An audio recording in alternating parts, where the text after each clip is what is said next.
é uma alegria para o programa Associação Livre do Psicanalista pela Democracia, que hoje conclui seu ciclo com uma entrevista e com uma conversa, uma conversa com a Isildinha Batista Nogueira, que há 22 anos atrás, só para vocês terem uma ideia, já estava concluindo seu doutorado na USP sobre significações do corpo negro. Então, e esse doutorado ele é fácil o acesso dele através da internet, que para mim foi muito importante. E Isildinha, seja muito bem-vinda. Obrigada. E a primeira pergunta que eu queria te fazer, antes de entrar no teu doutorado e depois seguir com todo o teu trabalho, é como é que foi a tua evolução até o início do teu doutorado em 1996? Como é que foi sendo o teu caminho até chegar aí? Não, primeiro eu queria te agradecer, Abrão, né, pelo convite, né? Eu não sou exatamente a pessoa mais desenvolta frente à câmera, né? Mas espero poder compartilhar com vocês um pouco da minha experiência pessoal, né? Desde que você me convidou, eu estava pensando, quer dizer, minha trajetória em relação ao tema, em relação à tese, né? Ela começa em 1984, quando eu fui para a França fazer um intercâmbio, né? Na ocasião eu estava fazendo o meu mestrado na PUC de São Paulo e a minha orientadora era a Sueli Ronick e ela tinha uma ligação com o Félix Guattari. E eu fui então para conhecer a Laborde e eu ia fazer também um estágio com a Maud Manoni, né, em Bonneuil. E eu, quando cheguei na França, para minha surpresa, eu mal falava francês e não conhecia nenhuma pessoa, ninguém, né? A não ser o Félix, que eu estava levando uma carta da Sueli Ronick para o Félix. E por uma coincidência muito grande, eu arrumei um foyer para estudantes, para ficar, uma casa de estudantes, que era muito ao lado da casa do Félix Guattari. E eu fui lá, marquei um horário com ele, levei a carta e nós começamos a conversar. E ele foi muito simpático. De cara, ficamos muito amigos, ele foi muito simpático, ele me perguntou o que eu ia fazer ali, o que eu estava fazendo, e ele me disse, mas você precisa falar do que te acontece, de você, né? Da sua negritude. A psicanálise, você quer ser uma psicanalista, a psicanálise te é instrumento para isso. Eu vou viajar semana aí, depois disso a gente começou a se encontrar, falar sempre, etc e tal. E ele me disse, olha, semana que vem eu vou viajar e você vai no meu lugar, num congresso, no meu convite, você tem um convite, eu não vou poder, estou indo para a Itália para falar com Basaglia, que tinha um trabalho interessante, etc e tal, na ocasião. E você vai no meu lugar assistir um congresso que chama Psicanálise sur la Terreur. Eu falei, ai, que ótimo, que bom, né? Vai ser um congresso latino-americano. E ele falou, olha, só que você não vai só ouvir, você vai lá falar. Eu falei, mas o que eu vou falar? O que eu vou falar lá, né? O que eu vou fazer? Você chegando em Paris? Deixei 3 semanas em Paris, né? O que eu vou falar? Não sei falar o francês. Ele falou, não se preocupe, porque você pode falar em português, haverá uma tradução simultânea. Pode sentar aí, eu estava na casa dele, e escrever alguma coisa acerca de você como negro, como você se vê como negro, como é que é no Brasil essa questão. E foi a primeira pessoa que me trouxe essa possibilidade real. Eu, até então, não considerava que eu pudesse pensar as coisas que me afligiam, né? Na ocasião, eu já fazia análise e eu passava de um analista para o outro, porque meu primeiro analista me disse, quando eu falei dessa questão que muito me afligia, como eu me sentia, ele me fez um cala-boca. Ele disse, no Brasil não tem racismo. Né? No Brasil Que barbaridade, né? Isso é um sentimento persecutório que nós vamos ver ao longo das sessões, mas eu penso que eu quero encaminhar você a um psiquiatra. né? E aí aquilo foi sempre me atravessando. Aí Um balde de água gelada, Isildinha. Um balde de água gelada, quer dizer, você não tem um problema real, você não tem uma questão real. Vamos falar da sua família, né, da sua origem, mas eu dizia, mas falar disso significa dizer do meu terror interno, né, de como eu me sinto com essa questão. E eu falei isso para o Felix, ele falou, bom, vamos falar sobre isso. Eu falei, mas eu posso falar sobre isso? Claro que eu fiz uma fala muito empobrecida, falando um pouco do racismo no Brasil. Para minha surpresa, anos depois, passeando em Paris, que na verdade eu fui passear em Paris, mas fui também me encontrar com a Radmila Zigorris, que foi uma pessoa maravilhosa, porque o que aconteceu nesse congresso foi incrível. Ali tinham grandes analistas brasileiros, franceses. Eu me lembro muito da presença, intelectuais de maneira geral, né? Eu me lembro da presença do Marco Aurélio Garcia, Chauí, Françoise Dolto, Michel Guibali, Pierre Delaunay, quer dizer, as grandes estrelas do momento da intelectualidade estavam presentes e todo mundo olhava para mim assim com um olhar, mas de onde saiu essa moça, né? E quando eu cheguei no congresso, já alguém veio me receber gentilmente, me pegou pelo braço, me falou quando seria a minha fala.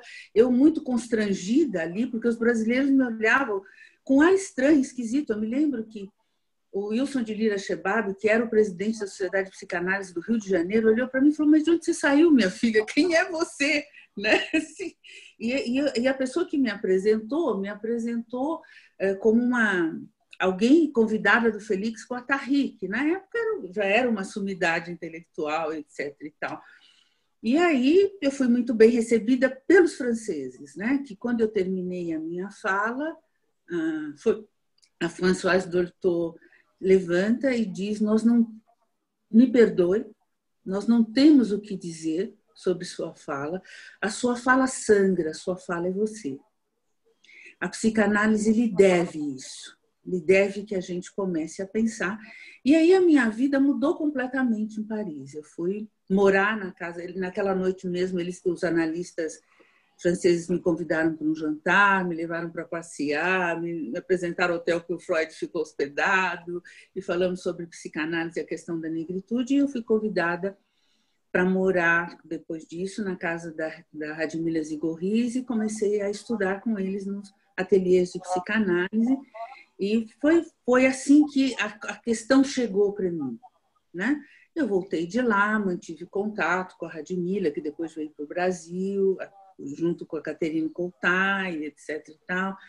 E somos amigas até hoje. Ela é uma grande inspiração para mim. Foi que, na verdade, quem me instruiu. Eu acho que eu fiz uma escola de psicanálise meio peripatética, né? Com alguém, estando na casa de alguém que era alguém brilhante, e tive contatos com grandes psicanalistas, inclusive o Felix me apoiou muito, né?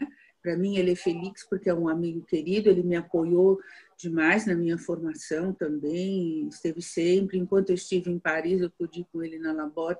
Às quintas-feiras havia uma reunião de intelectuais na casa dele, e que tinham grandes intelectuais que participavam, a equipe do Foucault ia muito para discutir questões e se falava sobre isso. Ele me incentivou a estudar isso, a falar isso, a fazer isso, né? Ele, Radmila, e Michel Guibali, Pierre Delaunay e grandes outros analistas, Assum, que era uma pessoa maravilhosa também, que muito me incentivou. E foi assim que eu, quando voltei para o Brasil,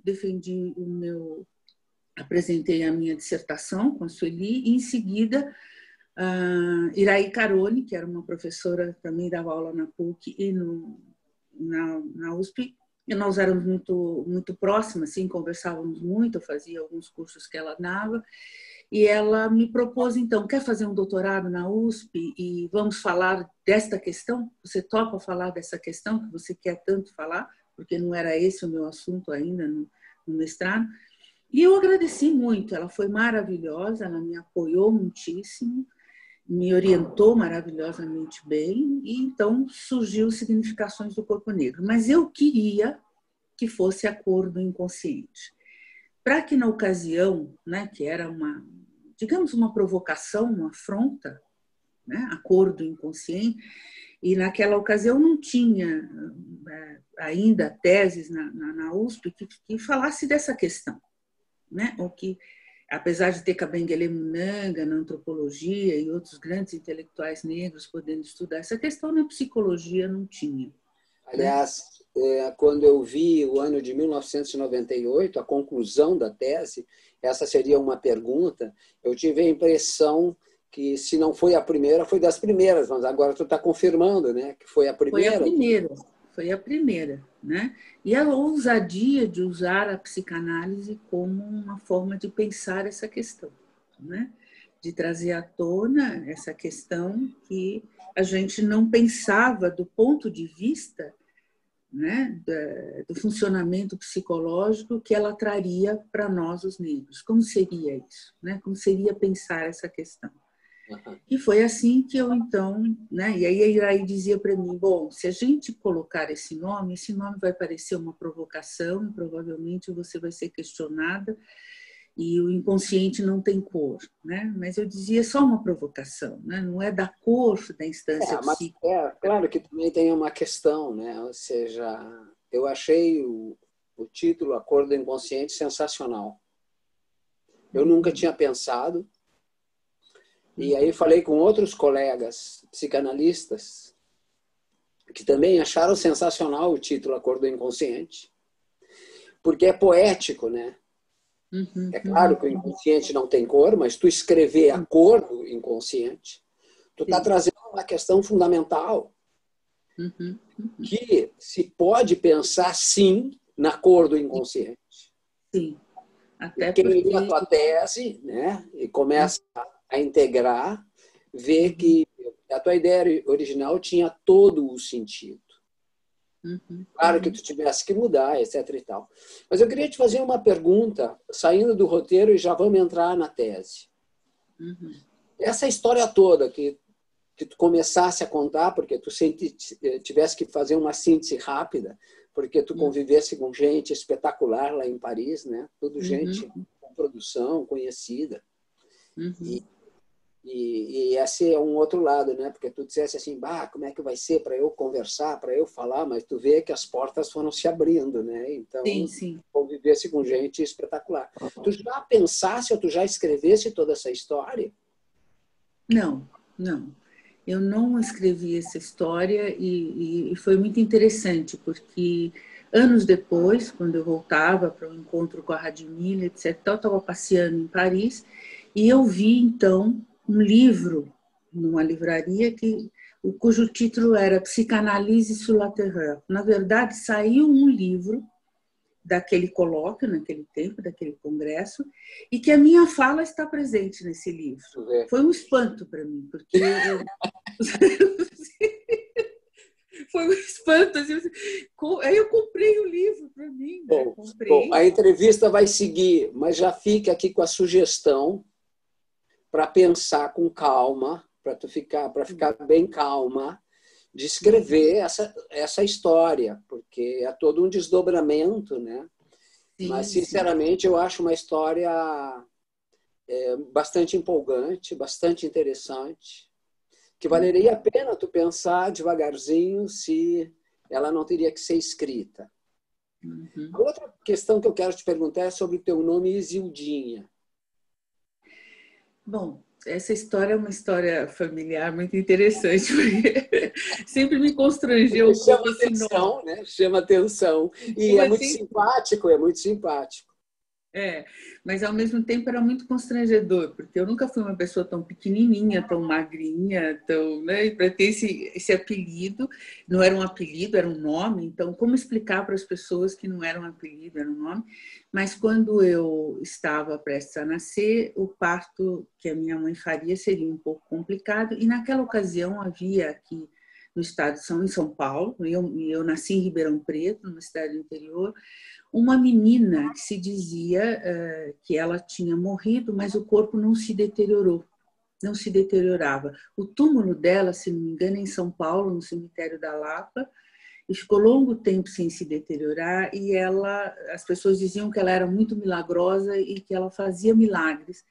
Então, alguém chamou ela de Santa Isildinha e minha mãe, então, na aflição de não ter um parto natural e comum, fez uma promessa a ela e o parto foi maravilhoso e eu estou aqui até hoje, então eu me chamo Isildinha. Essa história tão bonita, porque é uma história bonita, né? De fé, né? Uma história bonita e de gratidão da tua mãe, enfim, né? Essa história teria que constar desse livro imaginário que eu... que você está pensando. Bom, a tese de doutorado, que terminou não sendo acordo inconsciente, como inicialmente a Isildinha pensou, o título foi Significações do Corpo Negro. E das muitas perguntas, Isildinha, que eu poderia fazer para ti sobre a tua tese, eu escolhi uma para começar, que me tocou muito, que foi na altura lá da página 96 da tua tese, que foi sobre a vergonha de ser negro. Né? Tem uma citação muito interessante, eu acho que tu está citando a Radmila Ziguris, na página seguinte, que diz assim, ó, a vergonha nasce a partir da percepção do outro, do julgamento moral que gera um estado de angústia. Claro, porque um bebê, quando nasce, ele não tem vergonha, né? Não tem vergonha. Exatamente. Sim. Então, conta um pouco como é que é toda essa história do sentimento de vergonha de ser negro, porque tu tem não só a tua vivência, mas a vivência com pacientes, a vivência com outras pessoas. Conta isso, porque eu acho que é um bom ponto para nós começar. Vamos começar. Então, à medida que o significante cor negra, né, ele é associado a tudo que a gente possa pensar, né, que é uma desvalia em relação a quem porta essa cor, né, ela é associada escatologicamente a tudo que há de ruim, né? Quando criança, a gente não se dá conta disso, né? A gente não percebe que...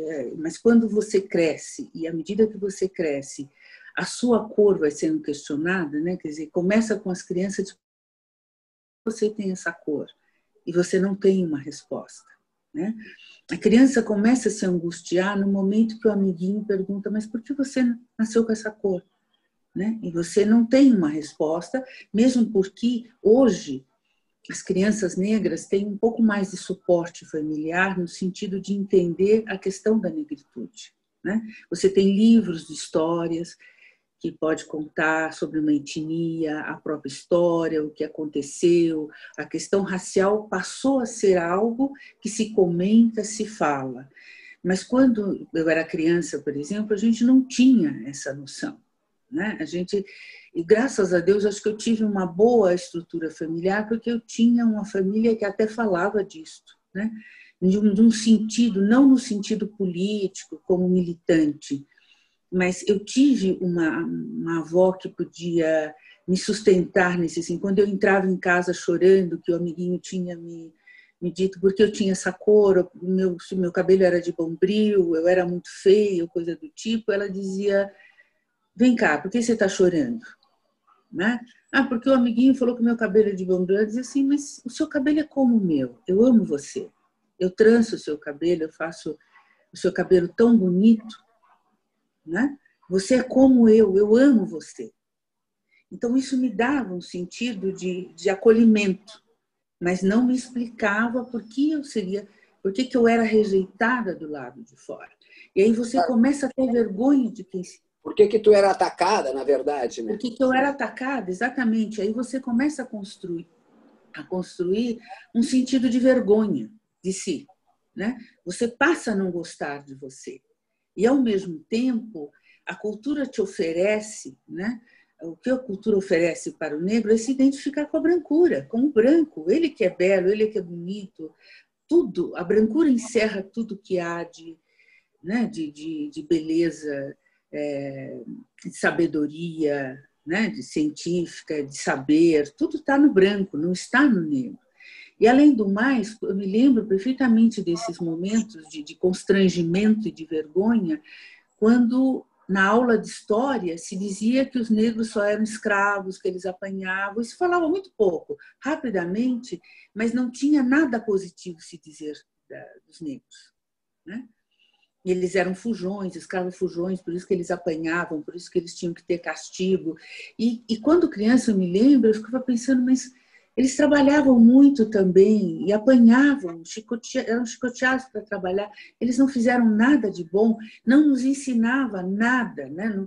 Não é como hoje, que tenta se resgatar ou construir um mito positivo, que é zumbi, para as crianças, né? Criar uma mitologia positiva sobre a nossa etnia, né? Não tinha naquele tempo. E aí você começa a se envergonhar de si mesmo, quer dizer, o olhar do outro te envergonha, né?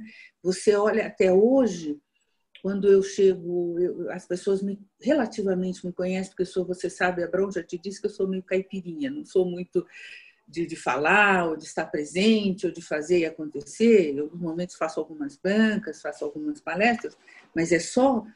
Mas algumas pessoas me conhecem no espaço USP, PUC, né, em sociedades de psicanálise, as pessoas já me conhecem mais. Eu apresentei um trabalho para a SPPC, uma ocasião escrevi um texto para a revista de psicanálise. E então, tem esse livro que eu já aproveito para mostrar, que esse livro se chama O Racismo e o Negro no Brasil, e tem justamente o trabalho da Isildinha, Cor e Inconsciente, e é um livro que está em segunda edição, e é um livro maravilhoso, certo? Certo, certo. É um texto pequeno, né?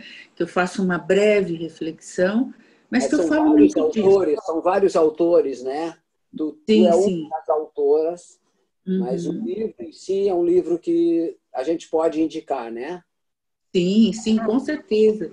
Né? Um livro que traz aí um dos textos meus, mas tem também um trabalho que eu apresentei na Sociedade de Psicanálise de São Paulo, que eu vou falar da Virginia Bicuri, e eles me convidam exatamente para falar sobre essa questão. E foi muito importante esse espaço para mim, porque pela primeira vez também a sociedade começa a pensar essa questão, né? Quer dizer, já tinha a Virginia lá no passado falando, mas agora mais enfaticamente, né? Tanto que depois disso eu participei de uma supervisão, né? Fui discutir junto com o Cláudio, que é um psicanalista bem conhecido aqui também, de um caso apresentado sobre uma paciente negra, né? E o Cláudio falou, olha, foi muito interessante, gostamos, enfim, estamos tentando trocar sempre agora, mas como eu estava dizendo,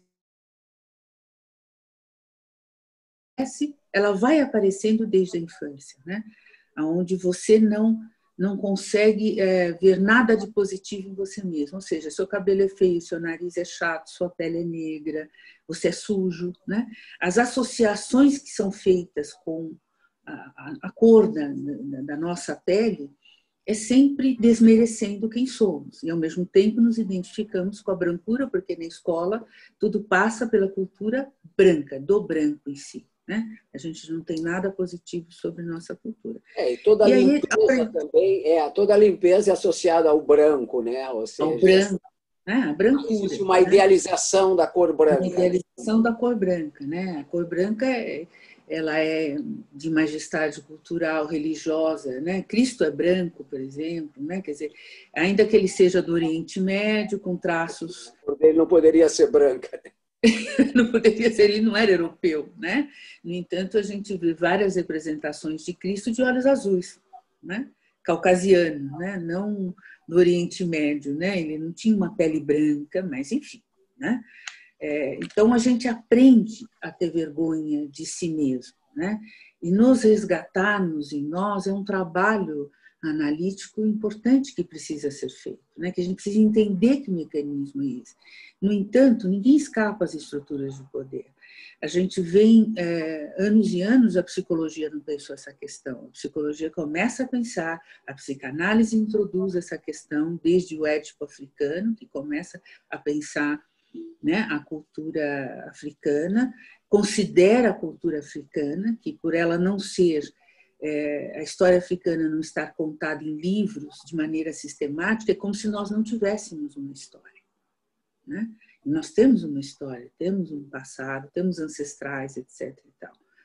Mas aprendemos, sobretudo, a ter vergonha. E a maioria dos psicanalistas, porque ninguém escapa às estruturas de poder, como eu mesmo pude viver isso, eram analistas racistas, e não sabiam disso, não se perguntavam, né? Porque quando você desconsidera essa questão, né, você não entende o que se passa com o outro, né? Num país onde existe o mito da democracia racial, né? Desde Casagrande e Senzala, né, aqui. E eu sofri com isso, em função do mito da democracia racial brasileira. Quando eu cheguei na França, eu sofri entre os meus iguais, porque eu fui morar no foyer para estudante, e claro que o diretor do foyer me colocou num quarto onde tinham africanos. E eu me lembro que, na época, na ocasião, estávamos em plena luta pela libertação do Mandela. Então, mais do que nunca, eu queria entrar no comitê que fazia essas discussões, eu queria estar com os africanos, e eu era rejeitada. Até que um dia, a minha companheira de quarto, que tinha cama ao lado da minha, eu perguntei para ela, mas por que você não olha para mim? Por que você não fala comigo? Ela olhou para mim e fez, você é uma melange. Primeiro que a minha pele não era tão retinta quanto a dela, você é uma melange. E depois você vem de um país onde tem democracia racial. Então você não sabe o que é viver o preconceito. Você nunca viveu o racismo, né? Eu fiquei chocada com aquilo. Eu disse, não, isso não é verdade, né? Aí a gente começou a conversar, que eu expliquei, aí eu pude ser convidada entre os africanos. Mas eu fui rejeitada pelos africanos a princípio. Rejeitada pelos brancos, assim, né? Num certo sentido, rejeitada pelos africanos, uma situação... Eu queria te fazer uma pergunta, porque eu acho que tu está desenvolvendo uma questão que começa a crescer, né? Que é a questão do racismo estrutural. Sim, sim. Esse racismo que a gente não percebe, que como ele está enraizado. Exato, exatamente. Na verdade, foi isso, né? Eu fui rejeitada pelos negros, mas foram os brancos primeiros que me acolheram muito em Paris, né? Sim, os brancos me acolheram muito, Guattari, Radimila Balha, muita gente importante, e tem muitas histórias mesmo interessantes, né? Assim, teve, inclusive, quando a psicanálise, uns 100 anos de psicanálise, que estava toda a nata dos analistas franceses e internacionais, que foi uma comemoração no Bubu. Eu estava presente, eu fui convidada para esse momento, e era muito engraçado, porque os analistas, queridos amigos dos ateliês de psicanálise, riam muito, né? Diziam, você está aqui de VIP, né? E Sérgio Leclerc, ex-analista da Radimila, também me incentivou muito nesse sentido de trabalhar essa questão, né? Mas, retomando um pouco a sua questão anterior, né? Nós falávamos dessa questão do racismo estrutural, né? O racismo estrutural ele foi construído ao longo do tempo, né? Junto com a nossa história, né? Com a história do Brasil, como éramos vistos, chegávamos aqui como animais, né? Foram 320 anos de escravidão, 12 milhões e meio de escravos para cá vieram, então nós temos uma proporção de 36% a 40% de presença nesse Brasil, de descendência negra, né? Descendência negra. E a cultura brasileira ela foi então se estruturando e crescendo, né? Não incluindo o negro, né? Assim, o negro era visto como um animal de tração, de trabalho, né? Não como seres humanos. Eu não estou falando nenhuma bobagem para você, mas eu sou péssima de data, mas em 1872, mais ou menos, tinha um médico francês radicado aqui na corte, no Rio de Janeiro. Ele foi convidado, era um dos grandes intelectuais na época, para fazer um estudo sobre a população brasileira e principalmente sobre os negros, porque naquele momento já se pensava na questão da libertação dos escravos e queria se entender se era de fato importante que isso acontecesse, né? A Lili conta essa história direitinho num dos livros dela, maravilhosamente bem, e ele então foi convidado a pensar, e a pesquisa que ele faz, né? Ele diz os negros não eram seres afeitos a formar famílias, a serem sociais, né? Eles não sentiam, eles eram afeitos aos castigos físicos porque eles não sentiam dor, né? Então, isso, vejam, um estudo científico, né, que vai descrever acerca de um ser humano como se ele não tivesse nenhuma humanidade. Quer dizer, nesse estudo ele é despido da própria humanidade. E isso influencia muito. Eu costumo dizer para as pessoas que a gente mistura muito essas três palavrinhas, né? Racismo, preconceito, racismo e discriminação. E são três coisas muito diferentes, né? O racismo, ele tem uma fundamentação, ele tem uma pretensão de uma fundamentação científica, né? Ele está fundamentado cientificamente, né?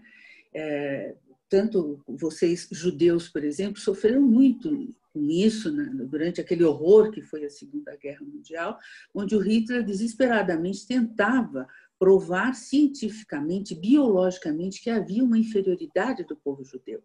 Isso não aconteceu, né? Tivemos estudos que confirmavam a nossa inferioridade como seres humanos.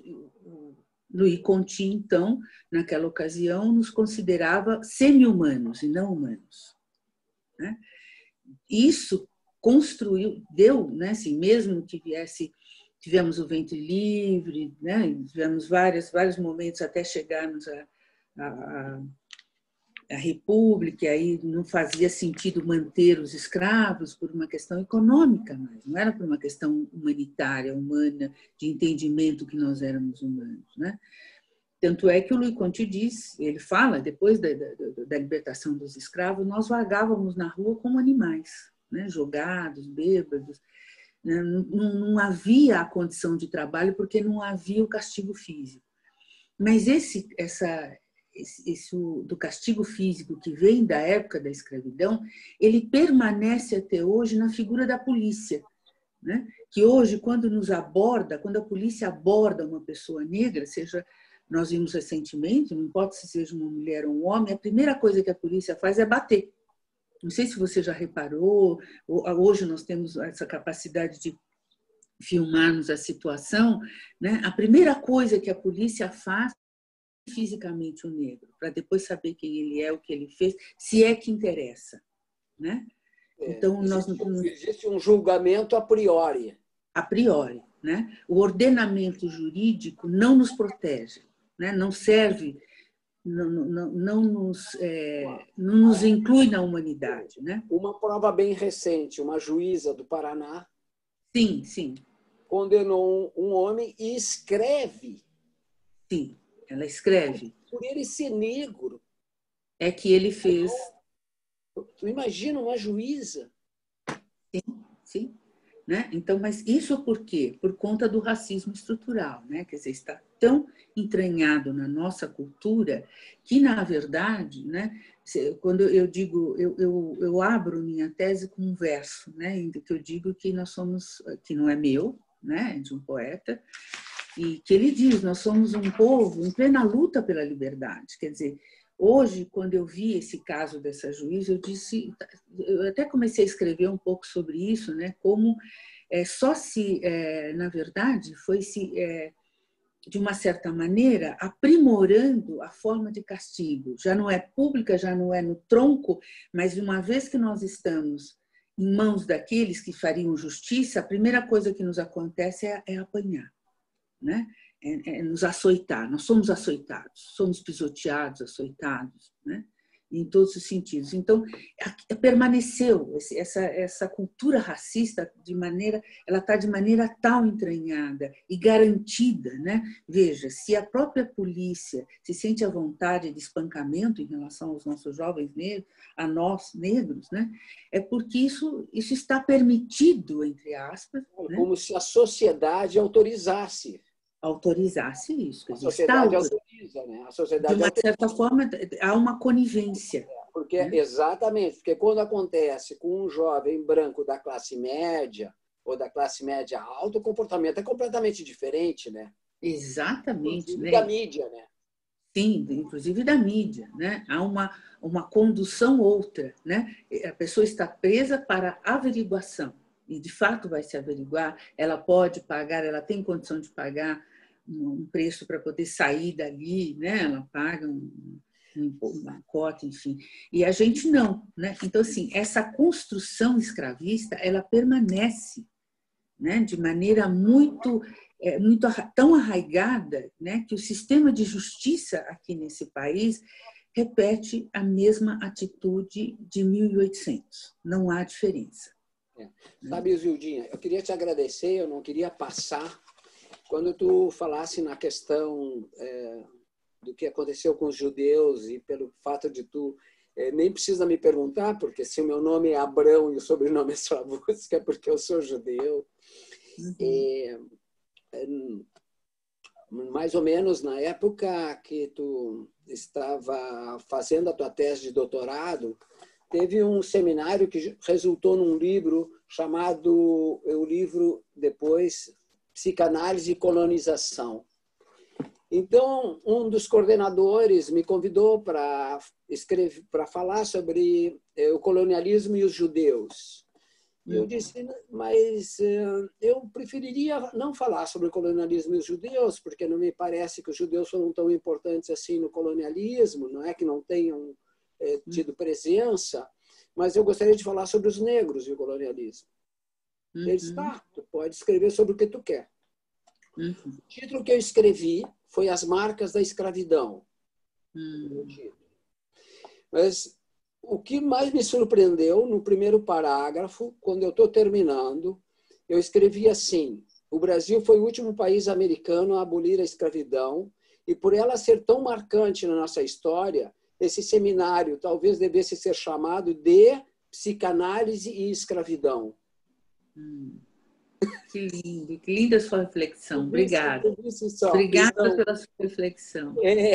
Ou seja, isso tem que ver com a minha condição, assim, do livro do Sartre sobre o racismo. Então, ele escreve sobre os judeus e sobre os negros. E então, um pouquinho do que tu vivesse, mas bem pouquinho do que tu vivesse, eu na minha infância também vivi, principalmente estudando o que aconteceu ao longo da história com o povo judeu. Eu fico, digamos assim, esperando com calma, e quero te repetir a minha sugestão. O livro poderia ter o título que tu quisesse, mas Acordo Inconsciente é um grande título. E é um grande título, e com esse nome, Acordo Inconsciente, que vai chamar a atenção, porque mesmo ele não tendo uma cor concreta, aqui está se falando em termos da imaginação e da realidade psíquica. Sim. Porque, a nível psíquico, nós podemos dizer que desde essa perspectiva que tu desenvolve a tua tese de doutorado, ele sim tem cor. Sim. Sim. Abrão, eu vou dizer para você, você me deu uma ideia nesse momento. Eu nunca, depois que eu defendi a tese, eu entrei em contato com um pessoal que era aqui da escuta para ver se interessava, Manuel Berlim, que era uma pessoa maravilhosa, se interessava fazer a publicação da tese. Não foi possível naquele momento e depois eu deixei para lá. Eu considerei que era uma forma de eu pensar melhor uma questão minha e poder elaborar para ser uma psicanalista com essa questão resolvida na minha cabeça, né? Para brancos e negros. E graças a Deus eu tenho uma boa clientela, enfim. No entanto, agora, com esse interesse todo em torno do racismo estrutural, me veio o convite de duas editoras que estão interessadas em editar a minha tese. Eu acho que eu posso agora, né, porque não é mais um trabalho, deixou de ser um trabalho apresentado para a comunidade científica, né, que havia um certo rigor nesse sentido, do que falar, do que apresentar, do que ser discutido. Eu acho que eu posso colocar como título Acordo Inconsciente e subtítulo Significações do Corpo Negro. Eu quero já te dizer o seguinte, que eu vou escrever sobre o teu livro com a maior satisfação para divulgar o teu livro e também te sugerir que essa história que tu contasse da tua chegada em Paris e a história e alguma outra história que tu quiser, pode constar do livro, porque não precisa ser só a tese, entende? Sim, sim. Porque é uma história que interessa aos leitores. Uhum. Negros, brancos, índios, amarelos, o que for, Sim, interessa. Uhum. Porque é uma história muito bonita, é uma história muito interessante, e eu, como leitor, vou ficar muito feliz de ler. É uma sugestão. Sim. Não, a sua sugestão é maravilhosa. E mais, eu queria te convidar para fazer a apresentação do meu livro. Puxa Né? vida! Eu queria muito que você pudesse... Meu livro, né? Para mim sempre foi um trabalho de tese apresentado na escola, né? Eu não tinha essa vivência se ele tinha alguma importância ou se ele tinha servido. Eu me surpreendo muito, Abrão, quando as pessoas chegam para mim e dizem: eu li o seu trabalho e ele foi muito importante para mim, para eu poder entender algumas coisas. Eu fico muito surpresa, porque nunca foi um livro, né? Tu sabe que tem uma dissertação do mestrado do ano passado, de 2019, defendida aqui em Porto Alegre. O título é Enlaces entre Negritude e Psicanálise. A tua tese de doutorado é citada, digamos assim, com destaque, por Tayasmin da Mota Omar. Eu não sei se tu ouvisse falar que a tua tese foi citada no mestrado que foi defendido. Bom, então eu estou te comunicando aqui. E eu fiquei sabendo isso essa semana e fiquei muito contente. Eu achei que eu devia trazer não só para ti, como para todos.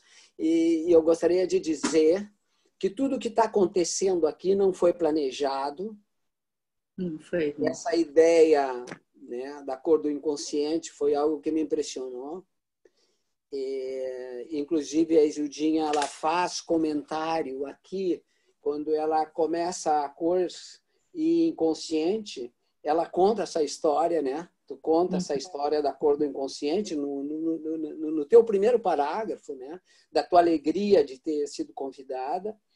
E como ela me convidou publicamente para que eu fizesse a apresentação, eu publicamente digo para todos vocês que é com muita satisfação e honra que eu recebo esse convite.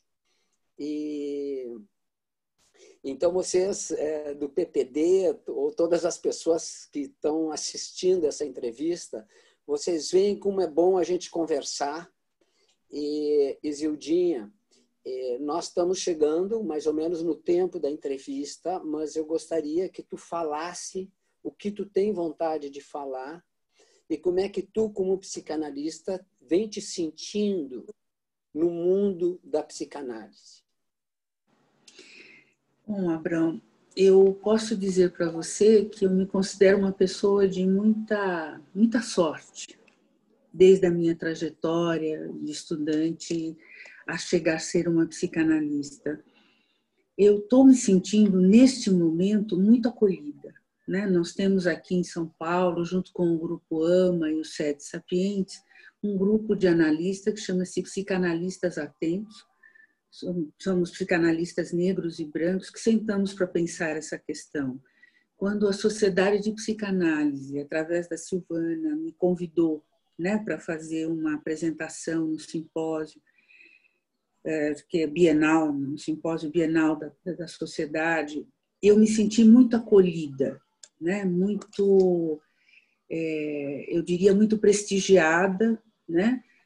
Sinto que a sua acolhida foi incrível, eu me identifiquei com você logo de cara, a gente tinha trocado algumas informações por WhatsApp, né?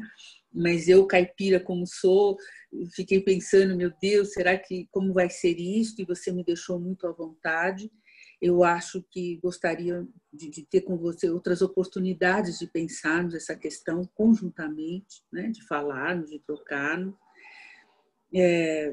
foi bom estar aqui com você, pensar essa questão e, principalmente, né, perceber que há um interesse do mundo da psicanálise, né? Não posso dizer que sejam todos analistas, ou que seja a sociedade como um todo, porque, como você sabe, nenhum de nós escapa às estruturas de poder, né? E nem tampouco as psicanálises praticadas nos consultórios, né? Portanto, não somos seres especiais, nós, os psicanalistas. Entre nós, os psicanalistas, há de tudo, né? Há pessoas que são progressistas e que pensam essa questão como ela, e olham para essa questão como ela deve ser vista, há pessoas que são racistas, enfim, há de tudo, né? Mas eu, particularmente, me sinto extremamente respeitada, prestigiada, né? Adulada até, né? Por você, que foi uma pessoa extremamente carinhosa comigo, a quem eu convidei para fazer a apresentação desse livro, que você me levou a pensar que eu posso, sim, nesse momento, fazer um livro que chama-se Acordo Inconsciente. Muito bom. Isildi, eu só quero te dizer uma coisa. Assim como tu está dizendo que tu tem sorte, nós também, nesse momento, nos sentimos com a sorte de estar aqui, com a felicidade, com a graça, né? Nesse momento, de estar concluindo essa entrevista e concluindo esse ciclo da Associação Livre. Eu gostaria de agradecer publicamente muito ao Paulo Endo. Comigo na sociedade, apresentando um trabalho. E o Paulo, conhecendo o teu trabalho, ele disse: Abrão, eu acho que a psicanalista indicada para fechar esse ciclo é a Isildinha. Eu já achei o nome muito simpático, porque tenho também essa marca do Vinícius de Moraes, Toquinho, Tonzinho, ele tinha um jeito, né, que é uma coisa muito carinhosa. E também tem que dizer que na minha infância e até a minha vida adulta eu era conhecido como Abrãozinho. Que ótimo! Então, eu fiquei já simpático, achando simpático esse nome de Zildinha. E gostaria de agradecer muito também ao André Costa, que está conosco, que é ele que organiza, né, toda essa questão técnica de nos colocar em contato. Tu pode ter certeza que o que tu falasse despertou a curiosidade e o interesse pela tua tese e pelo teu futuro livro. Ah, que bom, que bom. Graças a você, Abrão, né? Graças a mim, mas graças a muita gente que está conosco nesse momento. Ou seja, nós fazemos parte de um grupo muito amplo, como tu tem esse grupo, tem outros grupos, e eu penso que nós temos essa responsabilidade de vanguarda, né? Eu acho que tu é uma mulher de vanguarda com tudo que tu fizesse em Paris e com tudo que tu escrevesse, e tu convive com gente que, bom, Radmila Ziguris, Caterina Coltai, né? Fora Serge Leclerc e toda a turma da França.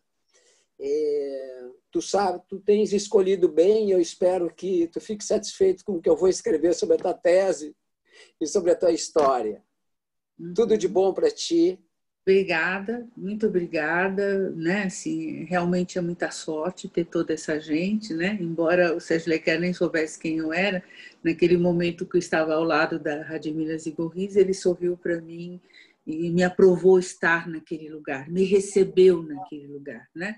Ele não sabia quem eu era, mas me recebeu com um olhar carinhoso e acolhedor. Né? Ótimo. Assim como tu está sendo recebida aqui por nós, porque nós nos enriquecemos com o que tu escreve, com o que tu sente, com o que tu pensa.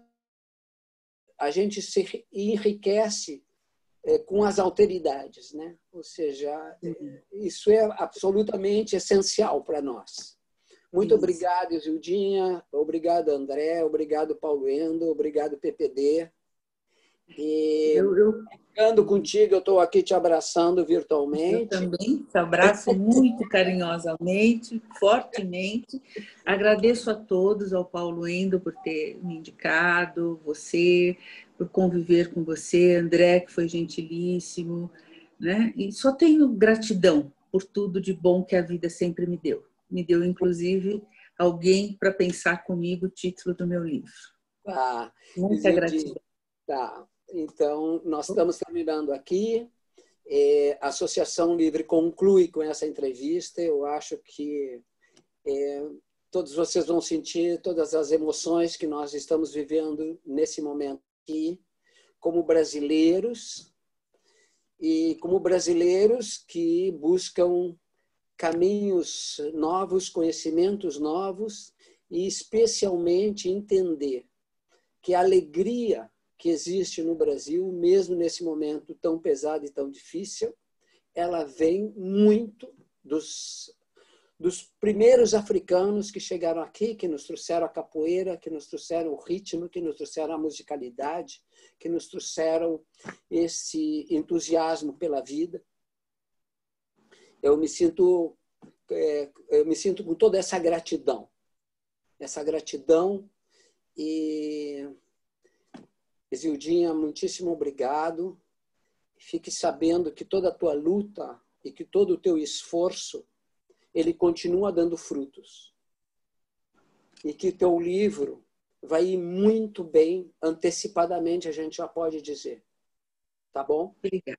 Obrigada. Muito obrigada por tudo. Obrigada.